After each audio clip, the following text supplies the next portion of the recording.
அனைவருக்கும் வணக்கம். பகல்காமில் பாகிஸ்தானிலிருந்து வந்த பயங்கரவாதிகள் தாக்குதல் நடத்தியதற்கு இந்தியா பதிலடி தாக்குதல் நடத்தியது. அதன் பிறகு பாகிஸ்தான் தாக்குதலுக்கு இந்தியாவானது தாக்குதல் நடத்தியுள்ளது. பயங்கரவாதத்தின் ஒரு கொடுமையை உலகம் முழுவதும் எடுத்து சொல்வதற்காக இந்தியாவின் சார்பில் 7 எம்பிகள் குழுவானது 33 நாடுகளுக்கு புறப்பட்டு சென்று விளக்கமளித்து வருகிறது. அதில் குறிப்பாக சசி தரூர் தலைமையில், அதாவது காங்கிரஸ் எம்பியான சசி தரூர் தலைமையில் ஒரு குழுவானது அமெரிக்கா சென்றுள்ளது. அங்கு சசி தரூர் பேசி ஒவ்வொரு வார்த்தையும் ஒரு ஏவுகணை தாக்குதலை போல அங்கே நிகழ்ந்துள்ளன. பாகிஸ்தானில் இந்த பயங்கரவாதிகள் அடித்தார்கள், நாங்கள் அவர்களை திருப்பி அடித்தோம். அதற்கு பதிலடியாக பாகிஸ்தான் எங்களை மீண்டும் தாக்கியது. அதற்காக நான் பாகிஸ்தான் எங்கிருந்து தாக்கியதோ அந்த இடத்தை மட்டுமே குறிவைத்து தாக்கியுள்ளோம். அதாவது எங்களை அடித்தால் நாங்கள் திருப்பி அடிப்போம். எங்கிருந்து அடித்தார்களோ அந்த இடத்திலே இலக்காக குறிவைத்து துல்லியமாக தாக்கல் நடத்துவோம் என்று சசி தரூர் பேசியது மிகப்பெரிய சர்வதேச அளவில் ஒரு மாஸ்காட்டிய சம்பவமாக பயங்கரவாதத்துக்கு எதிராக இந்தியா எந்த வகையில் நடவடிக்கை எடுத்துள்ளது என்பதை மிக எளிதாகவும் அனைவரும் புரிந்து கொள்ள வகையிலும் அவர் தெளிவாக தெரிவித்துள்ளார். அதாவது ஞாயிற்றுக்கிழமை என்று மற்றும் சனிக்கிழமை என்றும் பகல்காமில் நடந்த பயங்கரவாத தாக்குதல் குறித்து நியூயார்க்கில் உள்ள இந்தியன் கம்யூனிட்டி, அதாவது திங்க் டேங்க், இந்தியாவின் கான்சுலேட் ஜெனரல் ஏற்பாடு செய்துள்ள ஒரு கூட்டத்தில் சசி தரூர் விவரமாக என்ன நடந்தது என்பதை மிக தெளிவாகவே எடுத்துரைத்துள்ளார். அதாவது தெளிவாக சொன்னது என்னவென்றால், பாகிஸ்தான் குறித்து பேசுகையில் பாகிஸ்தானில் உட்கார்ந்து கொண்டு அவர்களே பயங்கரவாதிகளை இந்தியாவிற்கு அனுப்பிவிட்டு தங்களுக்கு இது சம்பந்தம் இல்லை என்று இனிமேல் சொல்ல முடியாது என்ற புதிய ஒரு நாம்ஸ் இந்தியாவானது உருவாக்கியுள்ளது என்று தெளிவுபடுத்தியுள்ளார். அதாவது பாகிஸ்தானில் வந்த பயங்கரவாதிகள் பாகிஸ்தான் எல்லைகளை தாண்டி வந்து எங்களுடைய அப்பாவி குடிமக்களை அவர்கள் கொன்றுவிட்டு எந்த விதமான தண்டனையும் இல்லாமல் சென்று விடலாம் என்பதற்கு இனிமேல் இடமில்லை. அதாவது அதற்கான விலையை அவர்கள் கொடுத்தே ஆக வேண்டும். அதற்கான விலையை இந்தியாவானது வாங்கும் என்பது ஒரு ஆணித்தரமாக எடுத்துரைத்துள்ளது. மிகப்பெரிய தாக்கத்தை ஏற்படுத்தியுள்ளது. அது மட்டுமல்லாமல் இது சிஸ்டமேட்டிக்காக நாங்களும் அதற்கான விலையை பெற்று விடுவோம் என்று பாகிஸ்தான் நடந்த பயங்கரவாத தாக்குதல் குறித்து தெளிவாக்கியுள்ளார். இரண்டாவதாக, யார் இதற்கு பொறுப்பேற்க வேண்டும், பயங்கரவாத தாக்குதலுக்கு பொறுப்பேற்பது யார் என்பதை கேட்டுள்ளார். அதாவது பகல்காமில் ஏப்ரல் 22ஆம் தேதி தாக்குதல் நடந்த 1 மணி நேரத்திலேயே ரெசிஸ்டன்ட் ஃப்ரண்ட் என்ற லஷ்கர்-இ-தொய்பாவின் ஒரு அமைப்பானது இதற்கு பொறுப்பேற்று கொண்டது. பின் சர்வதேச அளவில் பயங்கரவாத தாக்குதலுக்கான கண்டனம் வந்த காரணத்தினால் அதை உடனடியாக அவர்கள் அந்த செய்தியை அவர்கள் இல்லாமல் அழித்து விட்டார்கள். ஏற்றுக்கொண்டது அவர்கள்தான் என்பதே உண்மையாகிறது. இது குறித்து ஐநா சபையின் தடை விதிக்கும் கமிட்டியிடம் இந்தியா 2023, 2024, 2025 ஆண்டுகளில் புகார் தெரிவித்துள்ளது. ஆனால் சீனாவின் உதவியால் பாகிஸ்தானானது தப்பித்து கொண்டது. அது மட்டுமல்லாமல் லஷ்கர்-இ-தொய்பாவை சர்வதேச பயங்கரவாத அமைப்பு என்று அமெரிக்காவும் அறிவித்துள்ளது குறிப்பிடத்தக்கதாகும் என்று அவர் கூறியுள்ளார். அதாவது பாகிஸ்தான் எப்பொழுதுமே பயங்கரவாத தாக்குதல் நடந்த பிறகு அதற்கான மறுப்பை மட்டுமே தெரிவித்து வரும். அதேபோல இதிலேயும் அவர்கள் மறுப்பை வழக்கம் போல தெரிவித்துள்ளனர். ஆனால் எங்களுக்கு தெரியும் இதற்கான பொறுப்பு எங்கே இருக்கிறது என்பது எங்களுக்கு மிக நன்றாக தெரியும்.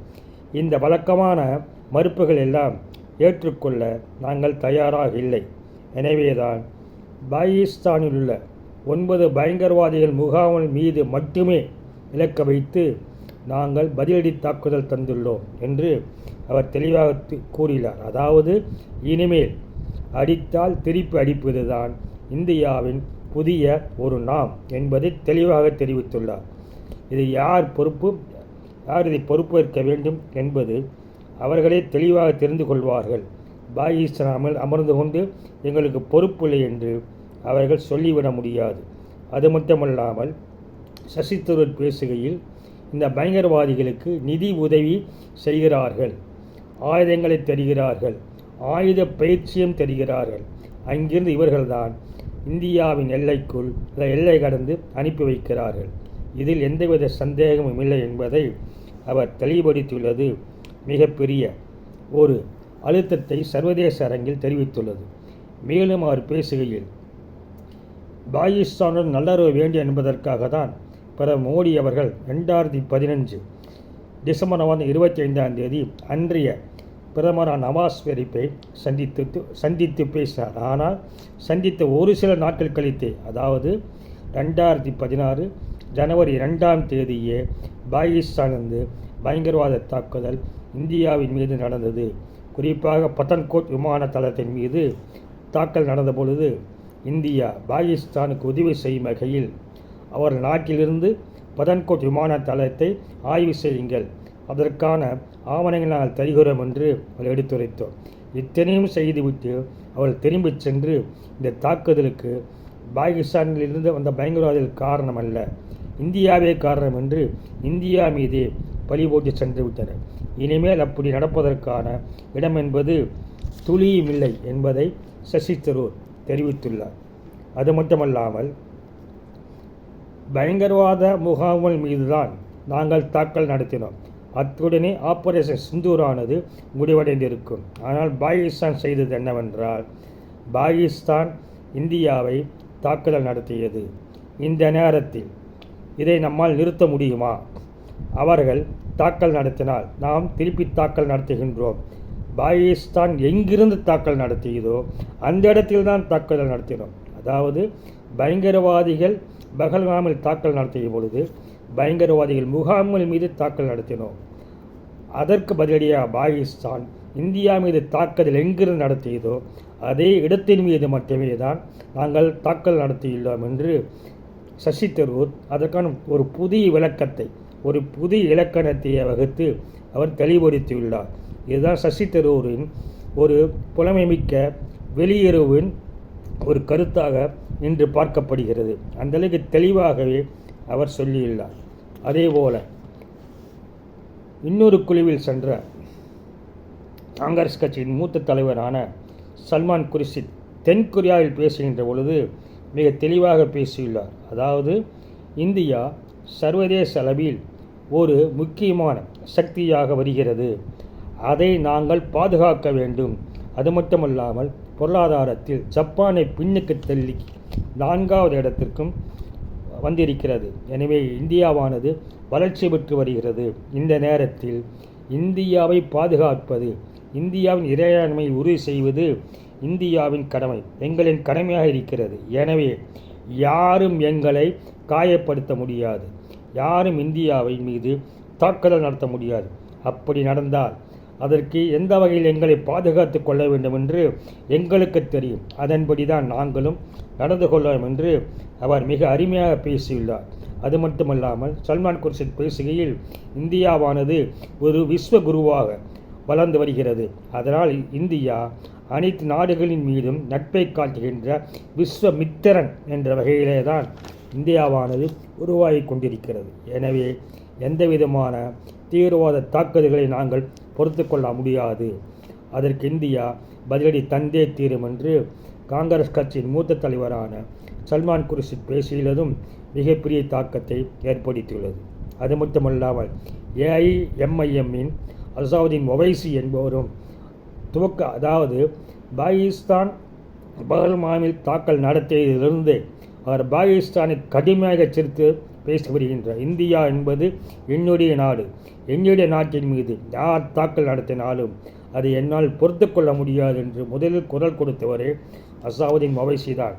அவரும் தற்பொழுது பஹ்ரைன் போன்ற நாடுகளை சுற்றுப்பயணம் செய்கின்ற பொழுது மிக தெளிவாக பேசுகிறார். அதாவது பாகிஸ்தான் தான் இந்த பயங்கரவாதிகளுக்கு பயிற்சியும் தருகிறது, உதவியும் செய்கிறது. அங்கிருந்து வந்துதான் இந்தியாவில் தாக்கல் நடத்துகிறார்கள். அதனால் பல உயிர்களை நாங்கள் இழந்திருக்கின்றோம். இது குறித்து அனைத்து விதமான விவரங்களை நாங்கள் தந்துள்ளோம்.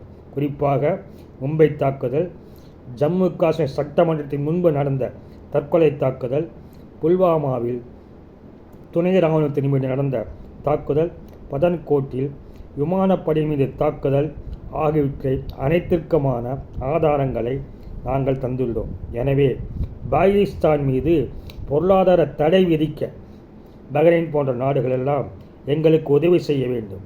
அது மட்டுமல்லாமல் அவனுடைய சுட்டிக்காட்டுகிறீர்கள் என்று ஓய்சி பேசுகையில், பஹ்ரைன் நாடானது பிரிட்டிஷ் ஆட்சியிலிருந்து விடுதலை பெற வேண்டும் என்று குரல் கொடுத்த ஒரு முக்கியமான நாடு இந்தியா. அப்படிதான் பஹ்ரைன் ஆனது 1975 ஆகஸ்ட் 15ஆம் தேதி அன்று விடுதலை அடைந்துள்ளது. அதை அவர்கள் நினைத்து பார்த்து இந்தியாவிற்கு அவர்கள் ஆதரவு தர வேண்டும்.